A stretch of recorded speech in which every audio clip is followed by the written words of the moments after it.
Hello again, welcome back to Illegally Cited. This is BGFH, and I am back for my first true official video for Windows 10. I actually did get the notification on my main PC yesterday as I'm recording this, Thursday, pretty much just over a week after Windows 10 came out, and I was kind of debating over it a little while, and I thought, you know what? I've been hearing good things about a lot of bugs being fixed. Assistive tech is still a little bit sketchy, and I'm definitely going to do probably another video on that here soon, just to give you guys a warning. What I will say is if you are using a screen reader, particularly System Access, even NVDA to an extent, I haven't tried JAWS or anything like that, but if you're using one of those, like the System Access or NVDA, I would hold off. If you rely exclusively on a screen reader, definitely hold off on doing that for now, upgrading to Windows 10 for now, because there are still definitely some issues, some of which I can get around because I have low vision. It's like, oh, it's not reading this. Okay, turn magnifier on. Boom, got it, done. Okay. However, this is not a general Windows 10 video. I'm going to save that for a little while because it is Friday morning right now, and I've only had Windows 10 on my machine and probably been playing with it a little bit for about an hour so far. So I kind of want to get a little bit more under my belt before I try to do another Windows 10 video. However, what I do want to show you, and this is a really cool thing, and I'm hoping that it holds up over time here and improves and stuff, I may be able to start showing you guys some Xbox One console games now, because with Windows 10 there is the Xbox Live or Xbox app, and you can stream content from your console to your PC. I tried this on my older computer with the right around the time Windows 10 came out, so I'm not sure if I was running the official or the basically the OEM version or what exactly I was running. And I was running both devices wirelessly, and it could stream kind of. If you follow my Twitter account, you saw me post a couple things there. Like I could run the dashboard, I could run a quick game of threes, which is really simple. But I tried going into a backwards compatible Xbox 360 game, Perfect Dark, and it just choked. It did it kind of for about 30 seconds, but it was really choppy. And then it just kicked me out after about 30 seconds and said, no, this isn't going to work. However, I'm going to go to my start menu right now, and we are going to open, if I can find my mouse here, oops. We are going to go to the Xbox app. Okay. Now, setting up the Xbox streaming is stupid easy. All you have to do is have your Xbox on the first time to start with. Have your Xbox One on. Go to your Xbox app and wait till you're signed in. Then, on the left-hand side, you see a whole bunch of little icons here. Now, this one, because I've connected to it, and I'm probably already connected to it in some fashion, you see the little kind of Xbox-looking thing, the front of the Xbox One, and mine's got a little symbol above it there. Might be a little small for you guys, but I'm going to click on that. Here we go. And it has my Xbox One, and I'm looking at the games and apps thing, it looks like. And then across the top little pane here, we can either test the streaming to make sure it works, and it'll test kind of on low, medium, high. It takes a little while. Doesn't really show anything, just a little spinning series of dots, the typical Windows 10 loading thing.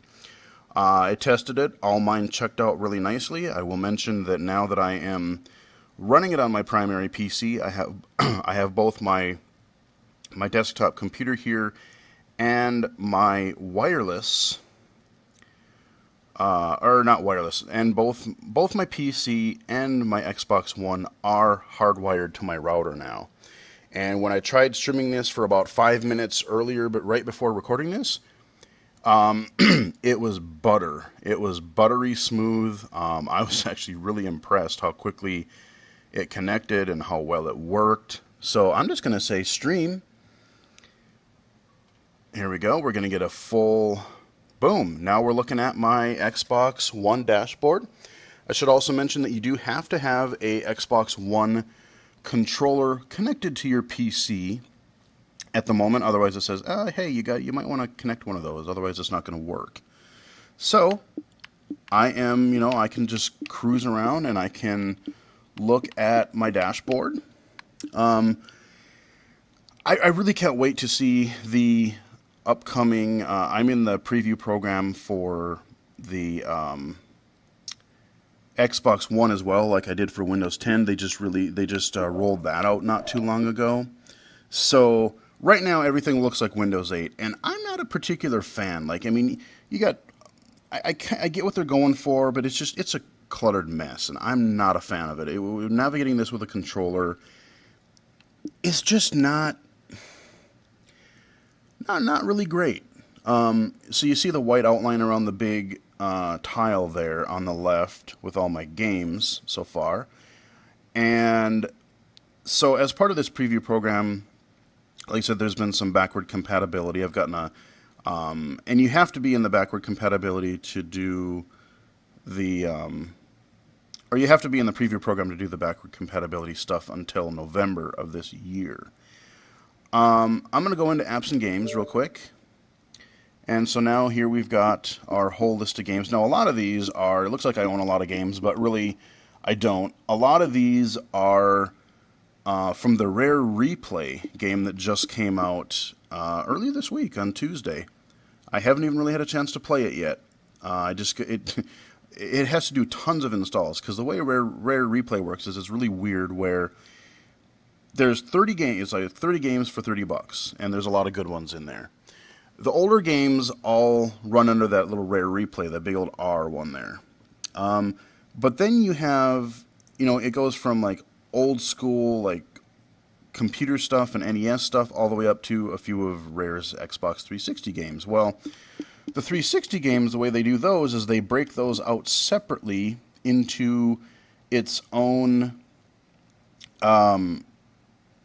each one of these games is its own kind of like Xbox Live Arcade or Xbox 360 game in itself. So it actually exits out of Rare Replay. And so this is why I've got all these separate rare games, like you got Jet Force Gemini, the Banjo-Kazooie games, etc., etc., and I've got a couple of other things here. So visually, if you look at this, you really have to, right now it's on Peggle, right now, the one that's highlighted. But if you're low vision, that can be really tough to see, especially you get a lot of, what's really confusing is that you have, this place is pretty good because it's uniform. You got, it's 2 by whatever. It just keeps going across and across. But like on the main screen, you got some little icons, some big tiles, some little tiles, a bunch of whatever.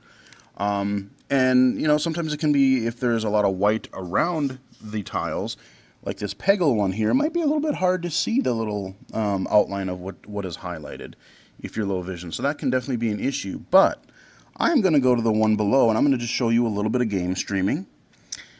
And I'm also going to combine this. So this is kind of going to be a hybrid video for you guys, I think. Is what I'm going to try to do is I'm going to load up Perfect Dark here, because this is a game that I fondly remember from back in the day.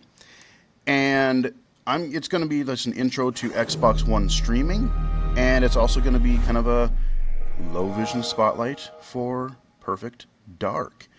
And I'm not going to go through all the modes, because this game is just nuts with content, but I will talk about it along the way. So we are loading up the game here. You notice that it launched the Xbox 360 backwards compatibility thing. Now the sound is going to be a little loud. I've been trying to figure out how to change it so it's not, maybe even if I can do the music, I think I might be able to do it in-game.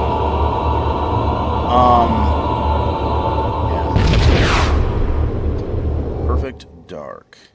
I'm just letting it play so you guys can see.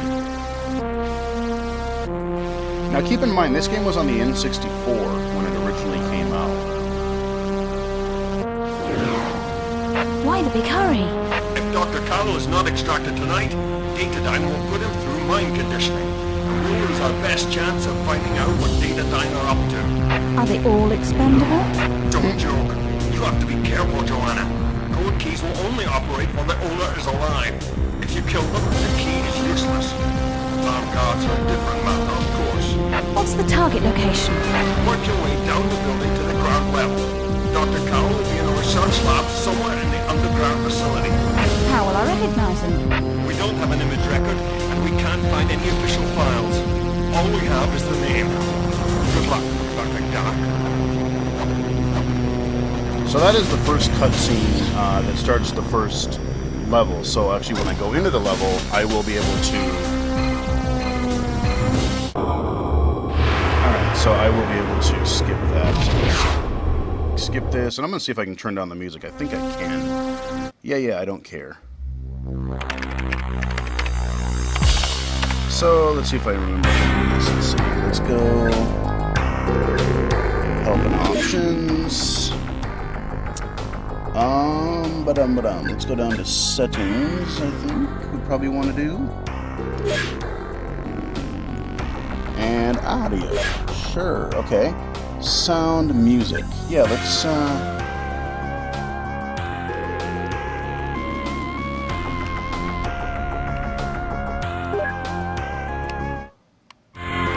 Okay, I have to hit A on it first, okay. That'll help, because it's really a lot of the background music that you're going to hear. You'll want to hear the sound effects, but the music won't be so bad. So let me back out now. So you're getting to see the menus and stuff here. All really nice. Like, this is like the options when you go in here. It's a little bit smaller, but the contrast is still good, even with a little bit of that blurring. Like, you know, you see a little transparency there for the background, but really bright white text. The flashing, I kind of wish maybe that it turned another color instead of flashing, because I could definitely see where it might take someone a little bit of time to focus on, you know, which one was actually flashing. Again, so these main menu types of things, these are just super large, no problem there at all. Again, your flashing thing, it might be, you know, like I said, some people might have a little bit of trouble. So Perfect Dark, I'm definitely going to get into gameplay very, very quick shortly here, but I just want to give you a little bit of background. So Perfect Dark, like I said, it started out as an N64 game, and this, of course, is Rare. It's part of the Rare Replay, and it's also on the original backwards compatibility if you already owned it on the 360 but don't have Rare Replay yet. Perfect Dark was a crazy game back in the day. I mean, if you grew up in the N64 days, there was Mario Kart, there was GoldenEye, and GoldenEye was like the dorm game. I played the N64 like crazy in college. We had friends, and you know, we would have just so many fond memories of playing GoldenEye and Mario Kart and a couple other N64 games. But GoldenEye was the one that everyone just like, hell yeah. Now, Perfect Dark is its kind of spiritual successor. You don't have Bond, obviously, but you have this female agent, Joanna Dark, that you saw at the terminal there. And this game was just crazy. There is really still nothing like Perfect Dark in general. I would say PC or console. I mean, this game was just, they tried to cram, you know, Rare saw how big GoldenEye got, and the funny thing about GoldenEye is, if you're wondering, what made GoldenEye was so great was the multiplayer. The single player was awesome, but the multiplayer actually was a last-minute addition that they crammed in there, so it wasn't even like implemented from the beginning. But they saw how big that got, and then we got to Perfect Dark, and they're like, okay, we're gonna make the most epic game. This is gonna bring this console to its knees, and it kind of did. You had to have the 4 meg RAM expansion pack in order for the game to work. Yes, the 4 meg, extra 4 megabytes of RAM, baby. Yep, so you had to have that. You could play some parts of the game without it, but there were some parts that wouldn't run without it, and it was just a weird mess. So you had to have it if you really wanted to play the game proper. You had single player, you had multiplayer. If I got to play a game here, like I said, you have single player, multiplayer. they had your traditional like deathmatch and multiplayer modes, but then you had these co-op and counter-op. You could play the game cooperatively. You could play the game counter-op, was where one person played as the main character, and then the other person just took over a random guard in the level and tried to stop her, and then when he died, he would just be put into another guard. And it was just crazy. The multiplayer mode had bots, or what they called simulants. And you could adjust. Like, you could adjust how many you wanted. You could adjust their AI, their skill level, their behavior. I mean, it was just ridiculous. Like, you could have ones that suck, but they're like vengeance. And you could say they're bad aim, they're beginner quality, but they always go after they hunt down the person that went after them. Or you could say, this one's really defensive. Or, I mean, just ridiculous amounts of stuff in here. And then they had all these challenge modes. Like, this game just had so much freaking content. Like I said, that's why there's nothing like Perfect Dark. There hasn't been anything like it since. I mean, they crammed so much stuff in here. And on the N64, like, I remember, I could play it back in the day, but I went back and tried to look at it a few years ago, and man, that frame rate was bad. I mean, we're talking 30 frames on a good day. I mean, there's some choppiness. Let's get into the game here. Let's show you how this Xbox One streaming really works. So we're going to go solo mission for now. So yeah, we got co-op, counter-op. Yeah, man, God, this game was just so good. And we're gonna play. I've gotten a few levels in here since I booted it up the other day, and we're just gonna play on agent so I can talk and just show you some basic. And really, what I want to show you is, like I said, a combination of the streaming and the game. So we're gonna play just under agent. We had agent, special agent, and perfect agent. So now the other thing with GoldenEye and Perfect Dark, they really, before Halo, these are the games that made console shooters viable. Before that, I think there may be in a couple of attempts, but it was just a disaster. It was not good. So they really set the stage for first-person shooters actually taking off on consoles. And with the difficulty levels, I said agent, perfect agent, was it special agent, whatever. You also had, it wasn't just, guys have more hit points or have more armor, or you do less damage, or you take more damage, whatever. It was, the agent, you had less actual mission objectives. They ramped up and actually added or changed mission objectives depending on the difficulty. So, look at this. I mean, I'm turning. It is just buttery smooth. I mean, this looks really nice. Head on in here. Hey, how you doing? Come on, buddy. And it's funny. It's really amusing because this was before, like, ragdoll physics. So you had these. Oh, come here, buddy. I don't want to die. These pre-canned death animations, and I remember, games back then. You read reviews and stuff like that. They're like, it was the impressive thing of like, oh man. You had different sound effects for, like, if you were walking on stone versus metal or grass. They were boasting, like, 300 death animations for this thing, because they had to make them all by hand. That's what they did back then. They would just kind of randomize them or have a set order for them or whatever. So, I mean, this is pretty crazy. I love that scream. That was pretty funny. This first level, even on the N64, they've definitely amped it up a little bit, but these lights, man, they went a little overboard. They're like, look at how much crazy lighting we could do, and I just remember the frame rate on this was just crazy. It was not very good, but oh Jesus, we played it. She got me. Yes, she did. All right, so I can just move on right now, but if I were on a higher difficulty, I would actually have to do something with this terminal. So again, you had your branching difficulties and your branching mission objectives. So if I pause here, actually no, it's not pause, it's select. So I just get my mission objective that I need. I have my inventory here. And this was, you know, in GoldenEye you had the whole cool watch interface. This was more just kind of like a futuristic, you know, this is a futuristic spy kind of game. So, you know, we've got a few different categories here, and you will need to use gadgets eventually. So we're going to do a little bit of that here shortly. But let's just continue on through this level here. See how much I remember, because like I said, it's been a while. I breezed this earlier, but I don't remember everything. But yeah, man, I remember playing this game a lot back in the day. Alright.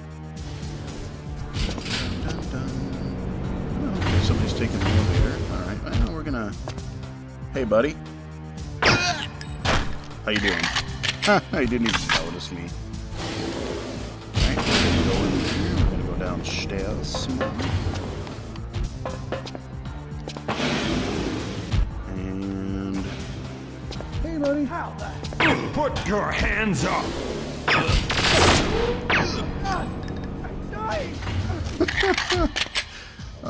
Just there's things about this game that are so cool and ahead of its time, and then there's some things that are just like nostalgically, like, laughably bad. It's fun. Why me? Because I wanted to kill you. Hey, bud. There's definitely a degree of auto-aim as well, so there was that. You kind of just aim in the direction, and especially on the lower difficulties, like, it pretty much just took care of a lot of stuff for you. But yeah, I mean, I haven't had Hitch 1. I mean, this streaming so far is just really solid, and at first I wondered, like, maybe if the... oh, shit. Come here, buddy. I don't want to die. Too bad. You know, I wondered if, like, when I was aiming with the right stick, I wondered if, like, the controls were a little bit floaty or if it was a little bit of lag, but I think it's just the way the game is. I think it's just a little bit floaty. And again, they did a really good job of remapping the controls to a fairly modern controller, because, and again, you know, here's an objective where if I was on a higher difficulty, I would actually have to have somebody, I would have to pressure somebody into actually hacking that computer so I could get access. So we don't have to do that right now. We are going to call an elevator here. But if you remember the N64 controller, if you haven't seen it, if you're too young for that, look it up. I mean, that was just the weirdest controller, man. I mean, it was like this three-pronged, just weird-looking thing. You had an analog stick in the middle, you had a D-pad on the left, and you really couldn't use them both at the same time. No, we're gonna go down. There we go. And then you had one analog stick, so you didn't have dual analog sticks then, but we still played first-person shooters instead. You had the A and B button, but then you had these 4 camera stick buttons, so like C, left, right, up, and down. And depending on how the game would use it, you would use the C up and down to look up and down, and then you would use the C left and right to turn the camera, or to strafe, I mean. Or you had other games like Turok, where you had to move exclusively with the C buttons, and then you looked around and aimed with the actual analog stick. They had to do some really weird, crazy stuff to make first-person shooters actually work on consoles back then. But yeah. The basement elevator must be around there somewhere. Received. Received. Okay, we're not going to play around too much more, because this is going to be definitely a long video again, but... There's a lot of dudes in here. I could switch weapons, but I like playing with my silenced pistol. Damn, man, there's a lot of dudes back here. Wow. Alright. And here we go. End of level. On Agent, anyway. I'm gonna play through maybe part of, if not the whole second level, just so you guys can kind of see.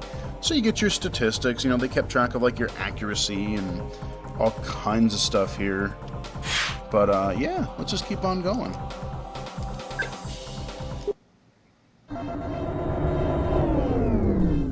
Perfect Dark. Now, you also might have seen on the... Huh? You also might have noticed when we were on the dashboard, you might have seen Perfect Dark Zero. That was a launch game for the Xbox 360, and... yeah, that one... I was really excited for it at first. I'm like, no way, another Perfect Dark. Great. But maybe not so much. Joanna looked way different, and I didn't like the look of that at all. The game itself was...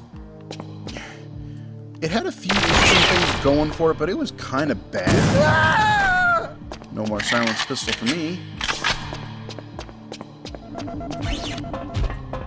So we're going to use a gadget in this level. We've got a contact. Okay. Oh my god. Why? Me. So a lot of the same voice actor. Me. Yeah. Oh wow. Yeah. Perfect time to do that too. And a lot of repeated. Again, you had these canned animations, canned dialogue. You know, like very repetitive dialogue. But you know, this is dialogue in that was fairly new. You know, I mean, a lot of things were textual back then, and just all kinds of stuff. So if we go to our objectives menu. We have a couple objectives this time, and you can fail them if you do them incorrectly. So what we're going to do is, let's see what's in the door here. Hey, get back here. I'm dying. I thought that was cheesy. Okay, so what we're going to do is we're going to open the door. Now, we can't go in there or we're going to get hurt. So what we're going to do... oops, wrong button again. We are going to...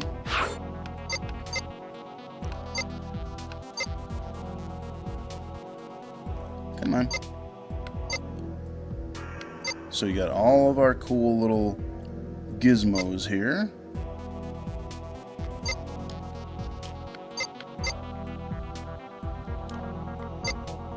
Let's see, which one do we need here? Oops. Alright. Wait, it didn't... why didn't you activate it? Hold on.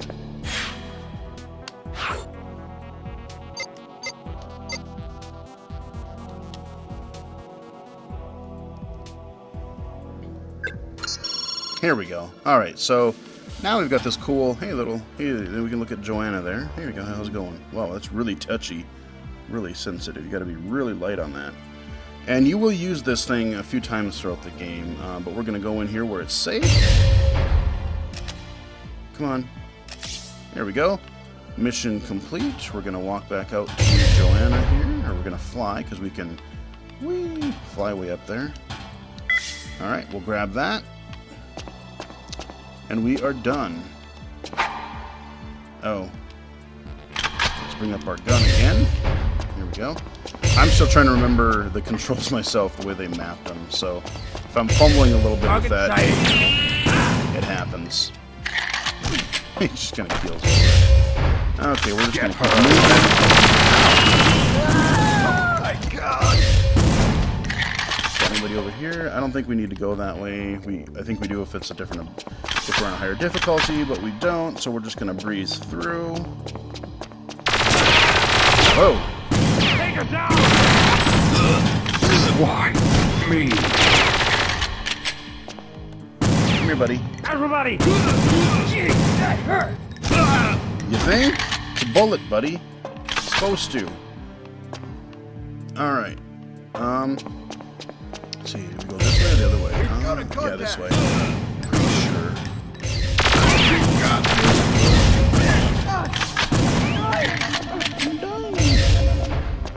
Okay, now here's a cool kind of deal where we actually have to use a bot, because we can't get through this. If we go there, we're going to die. So we gotta wait for a bot to come through. Here we go, a little cleaning bot, or whatever the hell it is. Security bot, drone thing. Okay, we're gonna sneak through. Like I said, a little spy, James Bond stuff going on here. We're not officially James Bond, but close enough. Alright, boom, got it. Come on, man.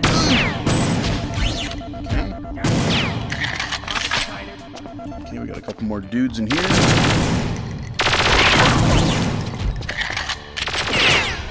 Come here, buddy. Are you dumb? Yep, you're dumb. I'm just gonna open up. I don't want to die. Too bad. I don't know. Their voices, they just amuse me. The little sings they do.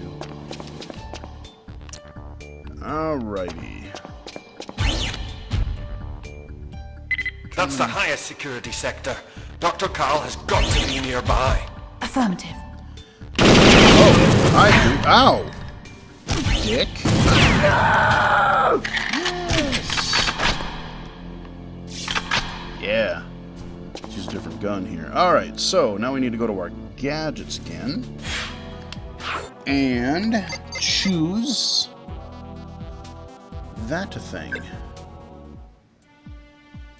Okay, why didn't it always select it? Sometimes it just doesn't.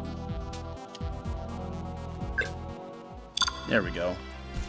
So we gotta hack this. Basically hold down the right trigger for about 10 seconds. And boom. Get our gun back out. And we are into the secure area. And we are almost done with this level. Now this is again where on the lower difficulty you can kind of just cheat and run through.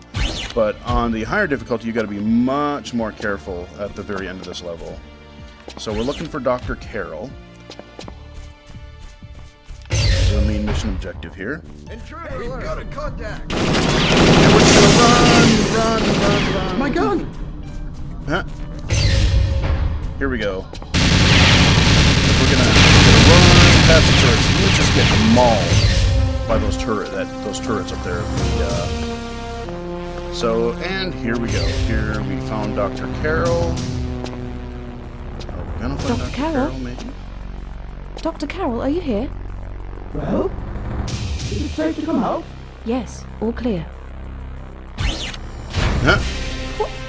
What? You're... Dun dun dun. Very professionally done, my dear.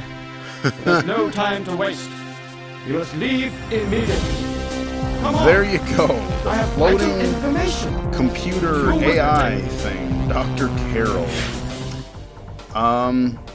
Yeah, Dr. Carol. And we just finished mission 2, and the next one is where we have to escape. But we're not going to play that right now. We are going to go back, and we're at the main menu again. And yeah, so we can just hit the guide button, go back to our dashboard, and like I said, I could go into modes and modes and tons of modes for that game. I mean, I wanted to at least tell you that they were there, but I mean, if I was doing all that stuff, we'd be here till Christmas. Like I said, I mean, there's just so many modes in that game, and in a way, it's still really ahead of its time, and especially now that they've added dual analog control. Yeah, you know, I mean, some of it's a little cheesy, some of it is a little bit dated, but the first Perfect Dark, I think, holds up pretty well.